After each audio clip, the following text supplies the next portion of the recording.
Надявам се позитивен. Но тъй като съм от предишното поколение, имам доста задръжки спрямо позитивизма. Но се подкрепям младите и се надявам да бъде благоприятен избор за тях. Ами нормално, така трябваше. Крайно време беше. Крайно време беше да се случи.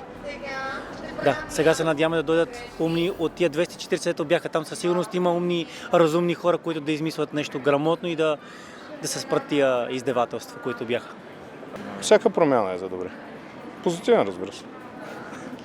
Ами, от една страна да, от друга не, защото предполагам, че сега като сме в еврозоната по-малко ще се крадат пари, може би, от страната, от държавата, но пък нали, всички много се плашат от това, че ще поскъпне цените на всичко, на наеми, на стоки, на всичко, така че не знам, според мен. Сигурно ще има и това плюсове и минуси. Да. Очаквах след тези протести, очаквах да падне и съм приятно впечатлен от решението и развитието.